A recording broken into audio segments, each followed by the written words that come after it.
4.4 million, 2 gabi lang namin naubos. Paano nangyari yun? Tara, samahan niyo ako. Arte! So dito kami galing sa Singapore at nandito kami ngayon sa Changi Airport sa Terminal 3. Hindi masarap yung pagkain dito sa Jamie Oliver. Ilang croissant yung in-order namin pero ni isa wala man lang masarap. Lahat sila mga lanta. Arte! Hindi kami naka-access ng lounge kasi sa Terminal 2 pa yun. Nasa Terminal 3 kami. Sumakay lang kasi kami ng Scoot, guys. So after 3 hours ng flight, nakalapag na kami sa airport. At ang dami pang eme-eme. Kailangan mo pang magsulat-sulat eme-eme. Thankfully natapos din at tiniis ko rin ang kagrampihan ng asawa ko dahil galit na galit na siya dahil dami-dami namin sinusagutan. So paglapag ng airport, yung una namin hinalap ang money changer.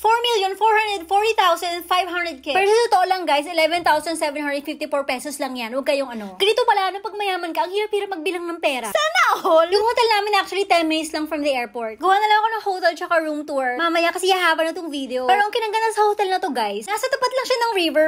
Mekong River, guys. Longest river in Southeast Asia. Imagine yung river na yun, nagko-cross siya ng 6 na countries. China, Myanmar, Laos, Thailand, Cambodia, tsaka Vietnam. So, ito yung room namin, napakaluwag. Pinakita ko kanina, diba, kompleto yung mga... Kasi diba, sa ibang hotel, walang toothpaste, walang toothbrush, walang tsinelas. So, dito na lahat, kahit wala na kayong dalhin. Meron na ring lotion, coconut flavor.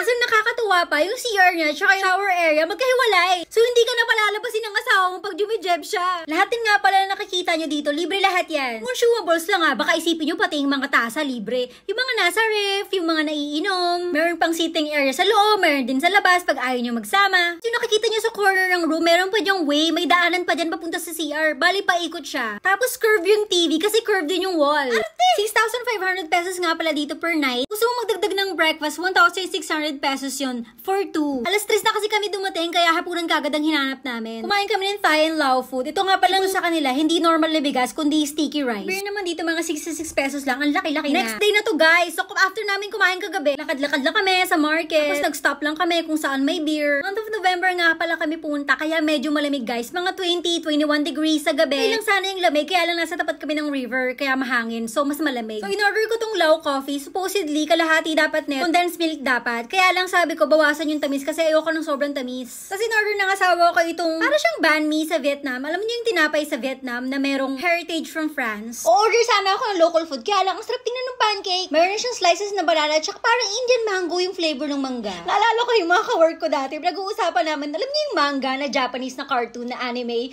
Ang tawag ko dun sa manga na yon, mangga.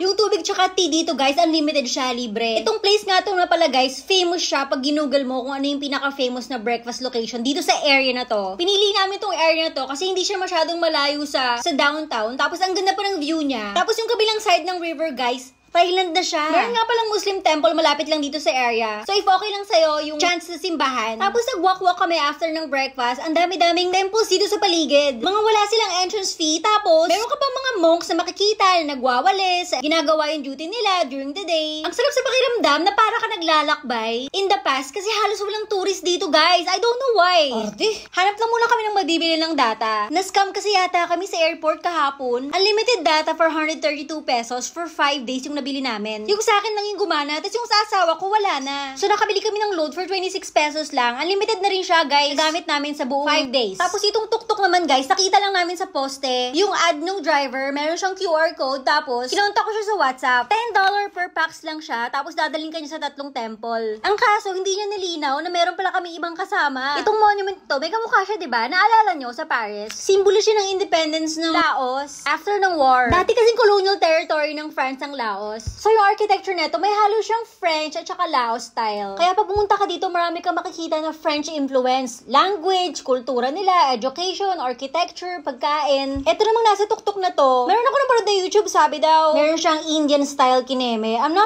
100% sure. Sumunod namin pinuntahan itong Tatluang. Ito yung pinaka na nga most pa.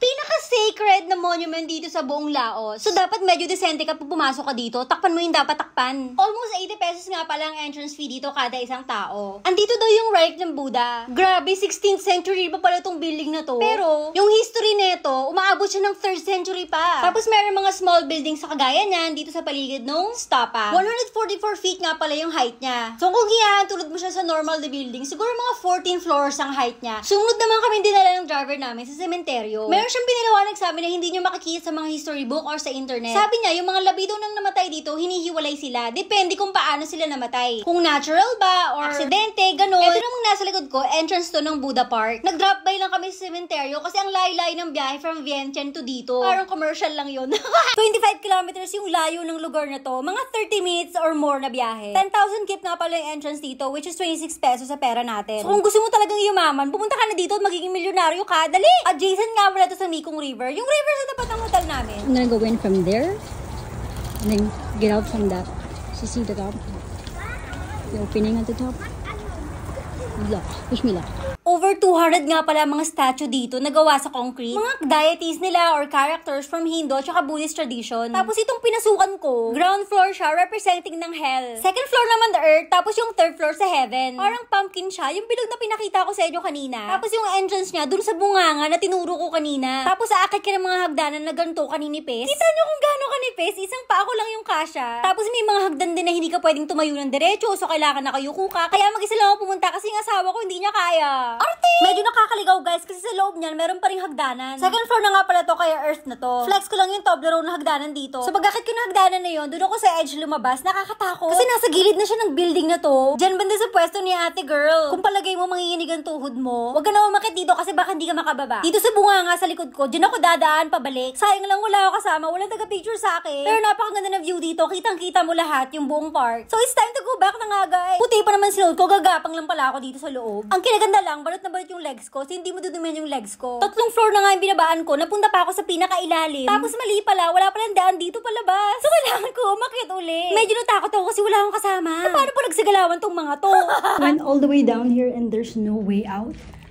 I have to climb back up now. Nax, English yun. Bago kami umuwi, bumili muna ako ng banana Q. 5 pesos lang isang piraso nito. Parang mahal, diba? Baka foreigner price yun. Baka akala nila foreigner ako. Charot! Pabalik na kami sa Vientiane, meron pa kami nadaan ng sunog. Para rin pala silang Pilipinas, ano? Yung naglalabasan lahat ng tao pag may sunog. Marites yard! Sunday na nga pala, kaya walang masyadong tao. Kasi yung mga tao dito sa city, nagbabalikan sila sa probinsya nila pag weekends. Tapos wala din naman masyadong tourist dito sa lugar na to. Kaya kung ako sa inyo, punta na kayo habang hindi pa siya sikat. Every time nga pala na pupunta kami ng mga Asian countries, naghahanap ako ng salon palagi. Papagawa ako ng kuko at saka ng buhok kasi mura eh. 3,000 kip lang lahat to. Mga 1,000 pesos lang. Gelish nail sa paa, extension at gelish nail sa kamay. Tapos may art pa. Diretso na kami hapunan guys. Ito naman, sikat na dish sa Laos. Taba ng baboy yan. 8 hours niluto yan para maging gelatin. Masarap naman siya in small doses. Ito pa yung isang pinakasikat sa kanila, yung pounded beef. Alam mo yung hinampas-hampas muna yung meat bago nilulutuin. Yung sausawan nila, ang tawag jabong. Jobong ba?